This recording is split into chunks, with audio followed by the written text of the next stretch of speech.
What's up, witches? Here's a look at some bonus behind the scenes footage from this week's episode of the BetterWitch podcast. Thank you. Okay, so one little thing I'm going to have you do, because my guests are, we're calling them guest co-hosts.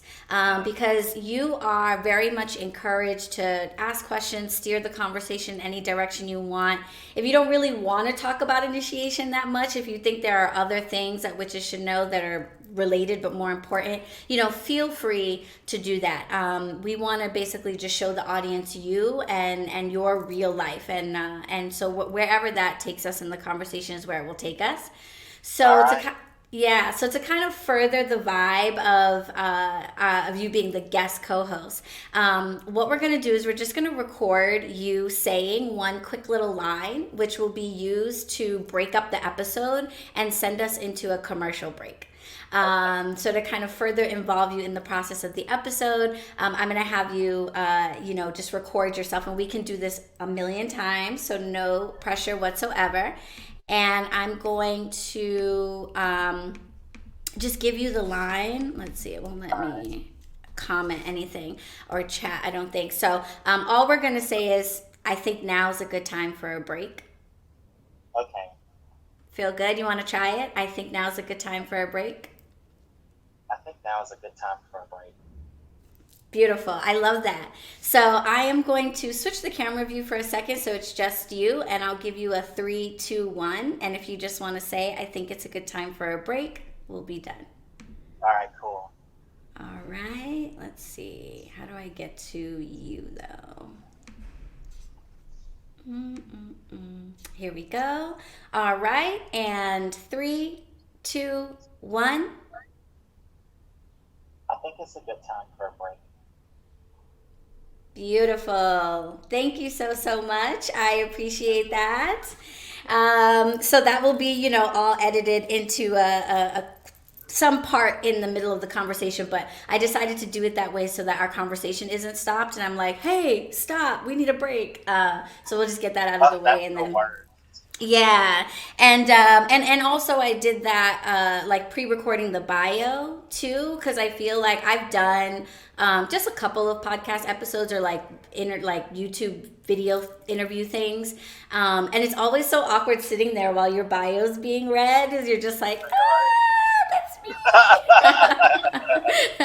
So I was like, you know what? Let me not put people through that. I'll just read it and, do all of the praising and gloating and all that stuff. And we can just like be cool and casual when we get into the conversation. So, and so some of the dangers then I guess I'm curious about too, and I'm sure people are as well. If I feel like initiation maybe isn't for me, or like I said, I haven't, found the right person to divine for me or what have you, I might just start off by wanting to be dedicated to a particular Alysha or being. And if I am going to do that, kind of whatever my background is, if I am not being initiated into the full Ifa system, what are some of the things, and maybe there aren't any, but what are maybe some things that you would advise me about in terms of my attempt to build a relationship with an Orisha without initiating into Ifa? I will say that there's like limits, because you don't learn like different concepts until you get there. Well, yeah, because I'm wondering, like, are there things you're not allowed to do with the Orisha because you're not initiated? Is it like you can give them offerings, but you can't ask them to do anything, or like what? Yeah, I wouldn't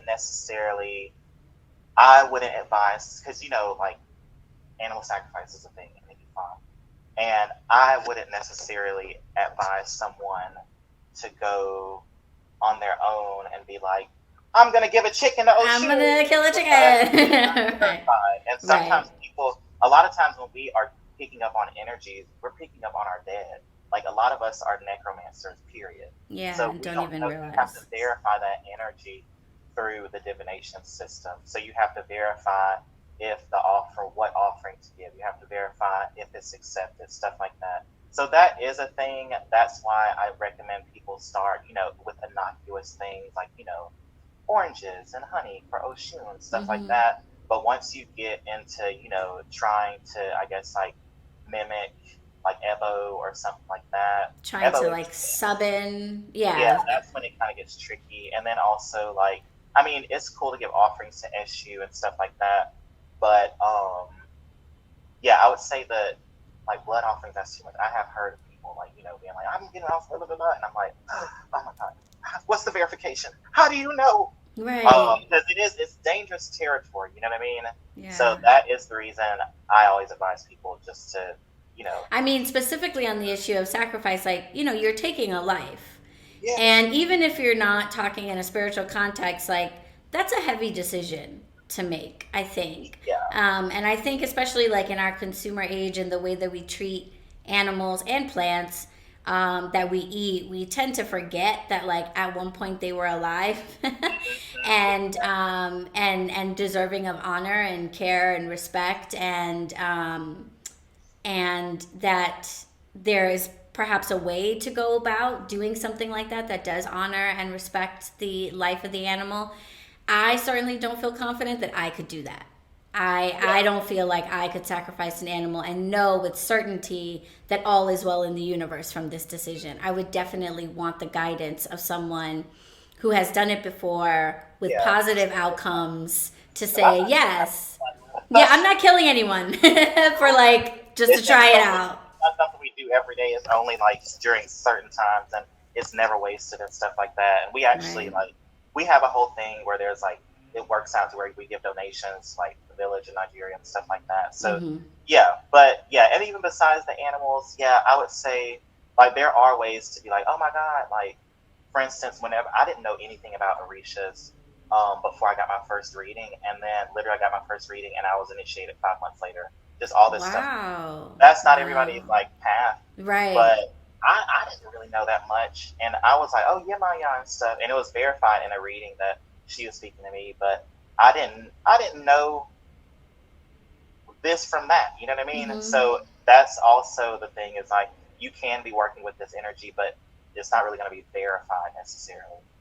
So but there are, I would say, nature veneration, reading about the Orishas, joining different groups, because there's all kinds of different groups that venerate nature, and there's different Orisha groups, online and stuff like that. So, there are some very safe ways yet that you can do that. Yeah, because I was watching Queen Co Meadows on YouTube, a hoodoo practitioner and Obia practitioner as well.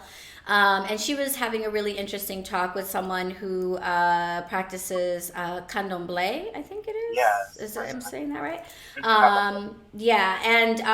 And they were talking about, it's sort of like when you hear people say, "Oh, I work with this Orisha, or I work with this deity."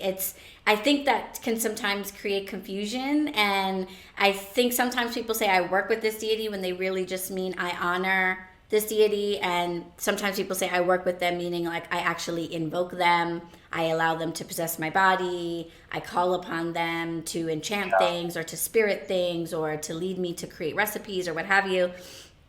And those two things are definitely different. To me, it seems like if you are honoring a spirit or an entity, you're like in the safe zone. And they can speak to you also, Right, so you can still have a relationship with them even though you haven't initiated. Yeah, Oshun can guide you in your love life, you know what I mean? That's definitely possible. But as far as like invoking and asking the Orisha to come into you, that is a thing. Like people who are crowned by Orishas through a ritual, that is what opens a portal for them to officially be possessed, and invoke this Orisha. Like I'm not really gonna I don't get possessed by anything because I'm not crowned by an Orisha. So that is a thing. Like I wouldn't really, I wouldn't necessarily be like, do a blessing, invoke come into my body. Cut up its head off, you know what I mean? So, like, so that's why, because like there's different bimbes and stuff like that, and people, get invoke their Orisha and stuff like that, but that's because they're initiated into that that part of the tradition.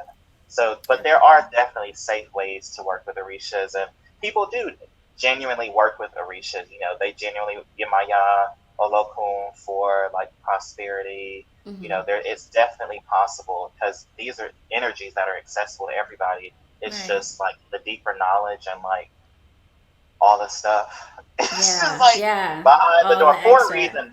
Wouldn't want everyone to know this because it's like there's already enough corrupt people. Period. Yeah. You know, so. Thank you, witches, for checking out the behind-the-scenes footage from this week's episode. Tune in to YouTube every Tuesday at 7 p.m. Eastern for a new episode, and definitely join us right after the new episode airs for a Coven-only live Q&A with our guest co-hosts. Make sure to leave a review of the BetterWitch podcast on your favorite podcast platform. See you in the next episode. Blessed be.